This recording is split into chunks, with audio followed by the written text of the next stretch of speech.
There are some crazy and unexplained things that can be found on the internet, and with more than 3 billion people using it, it's no wonder that sometimes they can put their collective minds together to solve mysteries. From illusions to assisting investigators in missing persons cases, the answers to mysteries were uncovered with the assistance of the World Wide Web. Here we have 10 mysteries solved by the internet. Number 10. Nail through wood. A photo of a nail through part of a block of wood showed up on Reddit, and people went a little bit crazy trying to figure out just how the trick was done. The thing is, the block was cut in sections and the nail was stuck straight through, minus the first part of the block. One Reddit user thought long and hard and finally puzzled out how the strange feat was accomplished. First, he cut his block of wood into 4 sections, then he boiled the first section and clamped it for 2 days, effectively crushing it down. Then he passed the nail through the other parts of the wood before reboiling the first, and then let it expand back to its regular length and shape. Crazy. Number 9. Paulette Jasser. A 25-year-old woman seemingly vanished into thin air from her home in Davison, Michigan in 1979. Her family had no idea what happened to her for more than 30 years until she was identified by 3 freckles on her face and an anonymous tip from someone on the internet. Jasser died in Houston, far from her last known whereabouts, on March 29, 1980 in a hit-and-run pedestrian accident. She was carrying no identification and her family had no idea that she was in Houston, so the case went cold.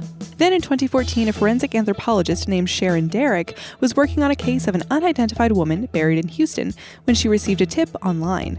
The anonymous person identified similarities between the cases on a web database called NAMUS, which is a Department of Justice-run database that attempts to identify unidentified bodies, and notified Harris County officials of the possible link. The lead was followed up and confirmed 30-some-odd years later. Number 8. Hate crime. In 2014, 2 men were assaulted in City Center in Philadelphia. Police released video surveillance of the incident, and then the internet got involved. A Twitter user posted a picture of a group posing at a restaurant that looked a lot like the people in the video, saying he came to be in possession of the photo through a friend of a friend of a friend. Another Twitter user named FanSince09 from New Jersey reposted the picture and almost immediately got a ton of responses from people who knew the restaurant the photo had been taken in. He then checked the restaurant's check-ins via Facebook and came up with IDs for most of the people in the picture. He called the police and the rest is history. Charges were pressed and punishments for the attackers ranged from probation to jail time. Number 7. Zelda. Most of the time, the characters offer a translated alphabet for players upon the release of a new game.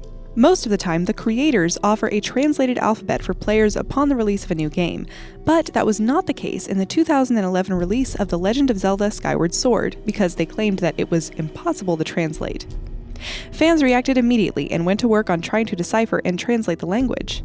They got it nearly all the way decoded, but kept getting stuck on a few pesky letters: J, Q, and X. One gamer figured out the trick to the language by breaking the alphabet into patterns, then paired the patterns with a sign within the game. Crazy, but good work. Number 6. Where was Shazam?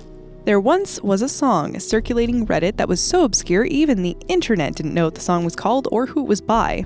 Dubbed "Stay the Second Time Around" by fans, the song kept escaping identification on one message board after another.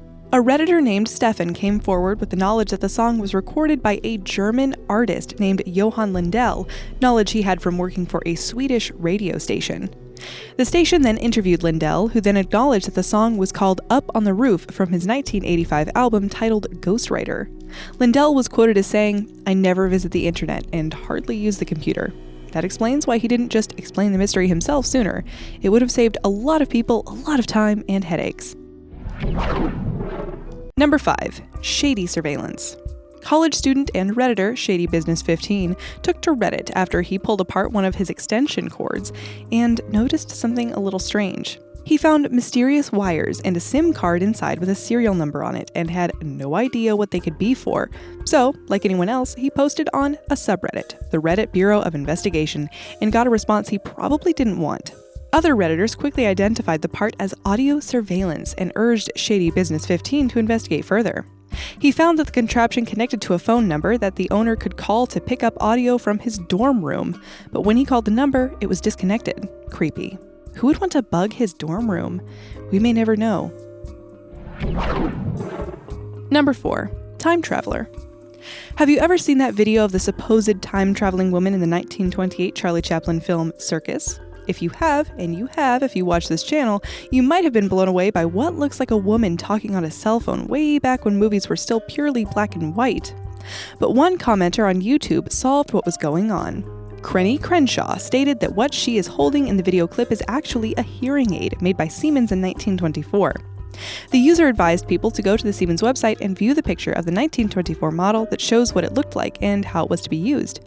Must have taken a little digging to come up with the explanation, but we must say, those are some pretty fantastic researching skills. Number 3. Dorothy Holm. A woman had her ability to speak taken away by a tumor in 1996 and began furiously scribbling seemingly random letters on index cards before her death. Her family believed that she might have been trying to leave them some message, although it looked as if she had written it in code. Her grandchildren spent 18 years trying to puzzle out what in the world the random assortments of letters could mean before one of the granddaughters resorted to the internet to try to get answers. Within 13 minutes, she had a response. A metafilter.com user wrote back telling her that the card she had posted contained the first letter of every word in the Lord's Prayer, blowing her mind. She was amazed that something that had been eating at her family for 18 years could be solved so quickly merely by posting it on the internet. The other cards are still being deciphered. Number 2. Cicada 3301. In 2012, a cryptic message showed up on different message boards all across the internet. The puzzle challenged visitors to find a hidden message in an image that accompanied it and stated that they were looking for quote-unquote highly intelligent individuals. The puzzle initially baffled virtually everyone who stumbled across it. That is, until a man named Joel Eriksson came across it. Eriksson is a crypto security researcher and developer from Sweden and said that he found the puzzle quite some time after its initial release. He quickly worked to solve it and found it much harder and more in-depth than he first thought it would be. He had to enlist his knowledge in areas from Mayan numerology to cyberpunk speculative fiction, use skills from stenography to cryptology, and had to enlist the help of people the world over to help him find posters taped to telephone poles in 14 different countries. Eventually, the puzzle brought him back to the internet, and what he saw disappointed him. He was pointed toward an address on the anonymous Tor network, but when he arrived, he found a message from Cicada stating their disappointment in people sharing information to solve their puzzle instead of working on it individually. While he was extremely disappointed with the outcome, he was also proud of the work he had done. It took him only 3 weeks to work his way through all of the steps laid out for anyone to navigate. The group now releases a puzzle annually, and the group's identity is much sought after. Number 1. Grateful Doe. The body of a young man was found in the wreckage of a car crash that took place in 1995 and was nicknamed Grateful Doe because of 2 concert tickets found with his body at the time of his death.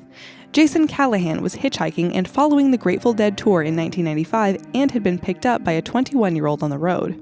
The body of the other man was identified immediately by his family, but no one had any idea who the other man was, and he didn't match the description of any missing persons report because Jason's mother hadn't reported him missing.